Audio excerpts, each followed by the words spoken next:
क्या हमें रोज़े के हालत में हमबिस्तरी करनी चाहिए? अगर कर लिया तो उसका गुनाह क्या है? और अगर करना है तो कब करें? ये सब चीज़ कर मैं इस वीडियो में आपको डिटेल में बताऊंगी। चलिए वीडियो स्टार्ट करते हैं। अस्सलामुअलैकुम वरहमतुल्लाहि वबरकातुहू। मेरा नाम है सारा अहमद और आज मैं आपको रमज़ान के रोज़े में हमबिस्तरी से रिलेटेड हर एक टॉपिक के बारे में इस वीडियो में बताऊंगी। इस वीडियो को देखने के बाद आपको दोबारा यूट्यूब में सर्च करने की ज़रूरत नहीं पड़ेगी। तो पहला सवाल ये उठता है कि हालाते रोज़े में हमें हमबिस्तरी करनी चाहिए? तो उसका जवाब है नहीं, नो, बिग नो। ये कबीरा गुनाह है। हमें हालाते रोज़े में हमबिस्तरी बिल्कुल भी नहीं करनी है। कई लोगों का ये सवाल होता है कि हमसे हमबिस्तरी हो गई, हमसे गलती हो गई, इसका गुनाह क्या है, हमें हमें क्या करनी चाहिए, है ना? तो देखिए, अगर आपसे गुनाह हो गई, अगर आपसे गलती हो गई है तो इसका सजा है आपको 60 दिन रोज़ा रखनी पड़ेगी और 60 गरीबों को खाना खिलाना पड़ेगा, तब जाके ये गुनाह आपका माफ़ होगा। अल्लाह पाक फरमाते हैं कि हमें रमज़ान में रोज़े के हालत में हमें दिन और रात इबादत करनी चाहिए। आप दिन और रात इबादत करिए। अगर आपसे गुनाह हो जाता है तो आपको ये करना पड़ेगा। अगर रात में हमबिस्तरी हो जाती है तो आपको क्या करनी चाहिए? देखिए, अगर रात में आप हमबिस्तरी कर लेते हैं रमज़ान में, ठीक है ना, तो आपको सहरी करने से पहले हस्बैंड वाइफ दोनों को, मियाँ बीवी दोनों को गुस्ल करना पड़ेगा। गुस्ल करके पाक होना पड़ेगा। पाक होने के बाद जाके आप रोज़ा रख सकते हैं। आप वैसे ही हालत में रोज़ा ना रखें, वो बहुत ही ज़्यादा कबीरा गुनाह है, ना करें। अब सवाल ये उठता है कि हमें गुस्ल के वक्त कौन सी दुआ पढ़े, कैसे नियत करें, है ना? और हर चीज़ का ना गुस्ल होता है, ठीक है? गुस्ल बहुत ही इंपॉर्टेंट है। अब पीरियड्स के बाद गुस्ल करते हैं हम, बच्चा होने के बाद गुस्ल होता है, तो ये हमबिस्तरी के बाद भी गुस्ल है।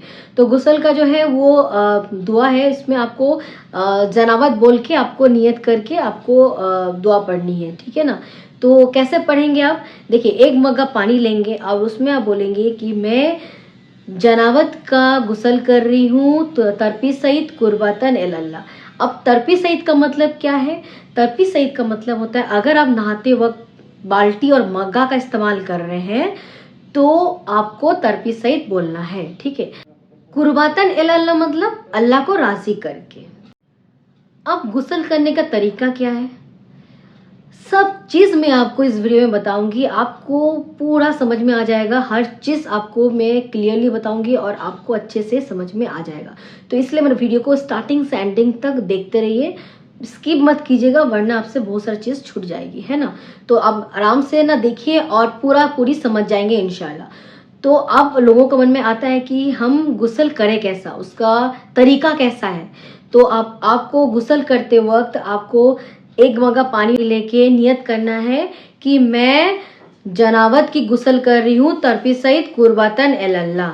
ये नियत करके आप वो पानी में दम कर देंगे 3 मरतबा और उस मग्गा के पानी को पहले अपने दाएं बाजू में डालेंगे, फिर अपने बाएं बाजू में डालेंगे, फिर सर के बल डालेंगे। 3 बार 3 बार मग्गा से पानी लेके अपने सर के बल 3 बार डालनी है, ठीक है? आपको ध्यान रखना है कि आपके जिस्म का हर एक हिस्सा भीगनी चाहिए। अब सवाल ये उठता है कि हमें हमबिस्तरी का गुस्ल कब करनी चाहिए, कौन सा वक्त में करनी चाहिए? तो देखिए, इसका सीधा सा आंसर है, आपको खाना पीना खाने से पहले करनी है। आपको हमबिस्तरी के हालत में खाना पीना नहीं खाना है, बिल्कुल भी नहीं खाना है। अगर आप हमबिस्तरी की हालत में खाना पीना खाते हैं तो आपका स्किन रिलेटेड प्रॉब्लम्स दिखेगा, मतलब स्किन का जो समस्याएं हैं, जो स्किन डिजीजेस हैं, सब कुछ आपको दिखेगा। आपका स्किन ईचिंग हो सकता है, उसमें ना ब्लैक स्पॉट्स हो जाएगा या फिर वाइट स्पॉट्स भी हो जाएगा। इसीलिए खबरदार, आप हमबिस्तरी के हालत में खाना पीना ना खाएं। हमबिस्तरी करके आप नहा लें, नहाने के बाद आप खाना खा सकते हैं, पानी भी पी सकते हैं, ठीक है? क्या गुस्ल सिर्फ औरतें करेंगी? नहीं, गुस्ल औरत और मर्द दोनों को ही करनी है। हस्बैंड वाइफ दोनों को गुस्ल करके पाक होना पड़ेगा। आप जब भी हमबिस्तरी करते हैं तो आपको हस्बैंड वाइफ दोनों को नहाना पड़ेगा, नहा धो के पाक होना पड़ेगा। पाक होने के बाद जाके आप खाना पीना खा सकते हैं। सिर्फ रमज़ान के महीना बोल के नहीं, आप रमज़ान महीना के बाद भी कभी भी आप जब भी हम बिस्तरी करते हैं आपको ये चीज़ फॉलो करनी है। अगर आप रमज़ान के महीना में हम बिस्तरी करते हैं रात को, तो भोर को सहरी से पहले आपको नहा धो के पाक होके सहरी करके आपको रोज़ा रखनी है।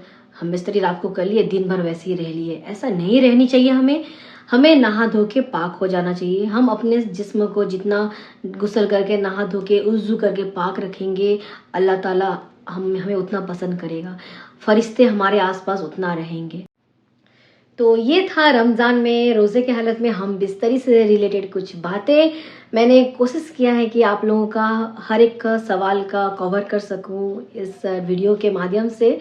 तो अगर आपके अंदर और भी कुछ क्वेश्चंस रह गए हैं, अगर आप कुछ मुझसे क्वेश्चंस पूछना चाहते हैं रिलेटेड दिस टॉपिक, तो आप मुझे कमेंट करिएगा। कोई चीज़ में छोड़ तो नहीं दी, कोई चीज़ कुछ टॉपिक में बोलना भूल तो नहीं गई, तो मुझे आप कमेंट करके बताइएगा कि आप इस टॉपिक में जानना है, तो मैं उसमें वीडियो पक्का बनाऊँगी।